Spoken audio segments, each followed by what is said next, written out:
Assalamualaikum warahmatullahi wabarakatuh. Selamat pagi anak-anak. Pada kesempatan ini kita akan mulai belajar pelajaran di semester 2 ini. Bu Guru harap anak-anak tetap semangat dalam pembelajaran daring ini. Marilah kita belajar tema 5, subtema 1, pembelajaran 1 dan 2. Sebelum pembelajaran dimulai, anak-anak siapkan buku paket anak-anak tema 5 dan LKS-nya. Marilah kita berdoa agar pembelajaran ini berjalan lancar.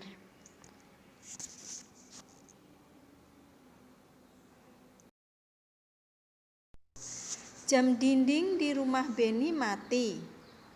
Ibu minta tolong Beni mengganti baterainya.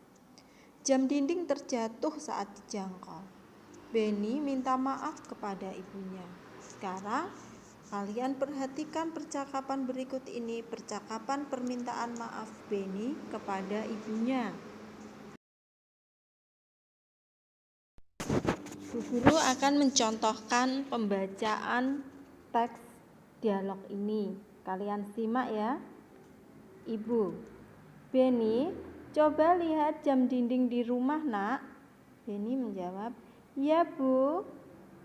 "Wah, jarumnya berhenti bergerak, Bu." Kemudian ibu berkata, "Kalau begitu, apa yang harus dilakukan?" Beni menjawab, "Beni harus mengganti baterainya dengan yang baru, Bu." Kemudian ibu berkata, "Maukah Beni mengganti baterainya?" Beni menjawab, "Mau, Bu," sambil naik di atas tangga. Ibu berkata, "Hati-hati ya, Nak." Beni menjawab, "Iya, Bu." Saat menjangkau jam dinding, Beni kurang hati-hati.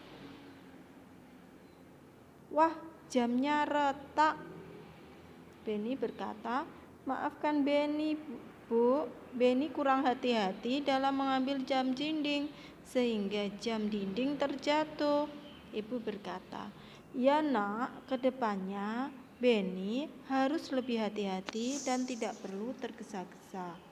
Nah, itu tadi percakapan antara ibu dan Beni. Setelah mendengar percakapan tersebut, coba jawablah pertanyaan berikut ini ya. Pertanyaan ini dijawab setelah mendengarkan percakapan tadi. Jadi berdasarkan isi percakapannya. Perhatikan percakapan berikut ini.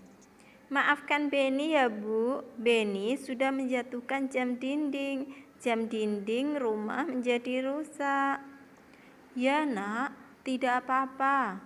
Ibu sangat berterima kasih karena kamu sudah menolong Ibu. Lain kali berhati-hati, kamu tidak perlu tergesa-gesa." Nah, itu tadi percakapan ucapan permintaan maaf Beni. Beni teringat tugas dari gurunya. Tugasnya mengukur panjang benda-benda yang ada di rumah. Beni ingin mengukur panjang jam dinding. Berapa panjang jam dinding ini? Nah, ini perhatikan di sini panjang jam dindingnya. Nah, ini diukur dengan alat ukur. Alat ukur apakah yang ada dalam gambar ini? Nah, mesti anak-anak semuanya sudah tahu kalau ini adalah gambar penggaris ya. Alat ukur yang digunakan untuk mengukur jam ini namanya penggaris. Mengenal satuan baku untuk mengukur panjang. Terdapat beragam satuan pengukuran panjang. Ada satuan baku, ada juga satuan tidak baku. Penggaris adalah salah satu contoh alat ukur yang menggunakan satuan baku. Penggaris menggunakan satuan cm. Satuan cm dibaca cm. Nah, jadi untuk selanjutnya jika ada tulisan cm dibaca cm ya. Penggaris digunakan untuk mengukur panjang benda berukuran kecil, misalnya buku, pensil, pulpen, dan kotak tisu. Nah, ini cara mengukur panjang pensil dengan mistar. Ujung kiri pensil dan ujung kiri mistar sejajar. Jadi dijajarkan dengan mistar itu penggaris ya. Di sini mistar itu penggaris. Skala pada mistar yang sejajar dengan ujung kanan pensil itu menyatakan panjangnya pensil. Tampak bahwa panjang pensil adalah 16 cm. Di situ menunjukkan angka 16. Itu cara mengukur dengan menggunakan penggaris. Coba kalian amati benda-benda di sekitar kalian, lalu gunakan penggaris untuk mengukurnya. Jadi ditulis nama bendanya apa, panjangnya berapa, diukur menggunakan penggaris. Di rumah ya, benda-benda yang ada di rumah. Nah, di sini ada teks lagu Pelangi. Anak-anak nanti dengarkan nyanyian lagu Pelangi-Pelangi ini. Kemudian diperhatikan tekanan nada pada lagu ada dua, yaitu nada lemah dan nada kuat. Nah, ini tekanan nadanya juga ada bunyi yang panjang dan pendek. Nah, itu diperhatikan untuk keterangan garis yang berwarna ungu itu bunyi panjang dan garis yang berwarna biru itu bunyi pendek. Perhatikan lagu.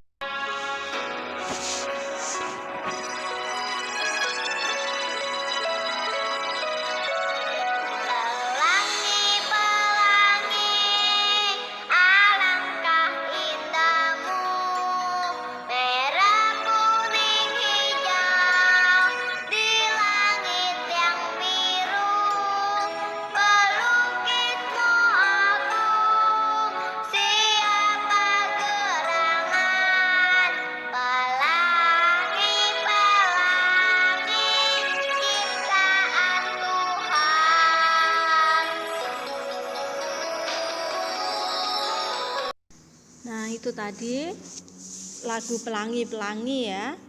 Nah, itu tadi nadanya ada bunyi panjang dan bunyi pendek. Juga ada nada yang kuat dan lemah dalam lagu tersebut. Beni melanjutkan permainan kuda-kudaan. Beni menjadi anak kuda. Kaki Beni menyinggol Guci saat merangkak. Guci rebah dan hampir menyentuh lantai. Ayah Beni menyambut Guci tersebut. Guci disambut sebelum rebah di lantai.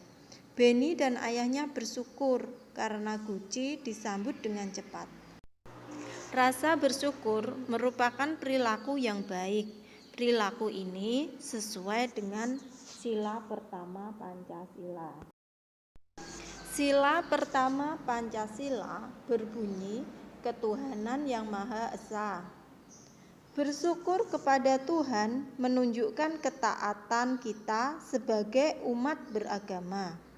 Ketaatan kita kepada Tuhan juga dapat ditunjukkan dengan cara lain.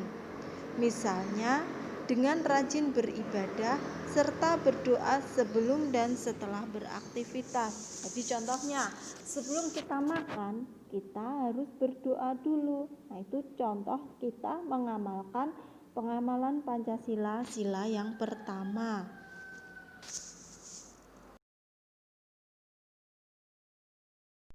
Nah, coba tuliskan sikap yang sesuai dengan sila pertama Pancasila. Coba itu di gambarnya dituliskan yang sesuai dengan sila pertama Pancasila.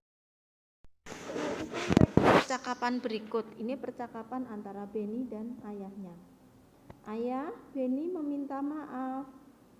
Meminta maaf tentang apa? Beni berkata, karena Beni kurang hati-hati. Kemudian ayah menjawab, ya nak, ayah maafkan. Beni lain kali harus hati-hati ya. Beni menjawab, iya ayah. Ayah berkata, ayo main kuda-kudaan lagi. Kemudian Beni menjawab, aku ingin menjadi anak kuda lagi. Ayah berkata, baiklah jagoanku. Itu tadi percakapan ucapan Beni meminta maaf kepada ayah karena Beni kurang hati-hati. Ungkapan permintaan maaf adalah ungkapan yang disampaikan ketika hendak meminta maaf kepada seseorang. Ungkapan ini disampaikan saat kita melakukan kesalahan. Permintaan maaf harus disampaikan dengan bahasa yang santun. Nah, dalam dialog tadi ada ungkapan permintaan maafan Beni kepada ayahnya. Nah, kalian di rumah juga harus mengucapkan, kalau meminta maaf juga harus mengucapkan permintaan maaf dengan kata yang santun. Ini contoh ungkapan permintaan maaf tadi yang ada dalam dialog tadi ya. Ini ungkapan permintaan maafannya, ayah Beni minta maaf karena Beni kurang hati-hati. Itu artinya Beni menyesal karena kurang hati-hati sehingga gucinya hampir pecah. Jadi ungkapan permintaan maaf itu menggunakan bahasa yang sopan, yang santun. Nah, itu tadi pembelajaran kita kali ini. Pada pembelajaran 1 dan 2 kali ini kita tadi mempelajari tentang ungkapan permintaan maaf. Kemudian kita juga mempelajari tentang alat ukur, yaitu penggaris dan satuan sentimeter. Cara mengukur benda menggunakan penggaris. Nah, itu tadi yang kita pelajari pada hari ini. Kita juga mempelajari lagu yang berjudul Pelangi-Pelangi, yaitu tentang kuat lemahnya nada dan panjang pendeknya. Itu tadi pembelajaran kita kali ini. Jangan lupa tugas-tugasnya dikerjakan, dan buku LKS-nya untuk pembelajaran 1 dan 2 latihan soalnya juga harus dikerjakan. Semoga video ini bermanfaat bagi anak-anak. Wassalamualaikum warahmatullahi wabarakatuh.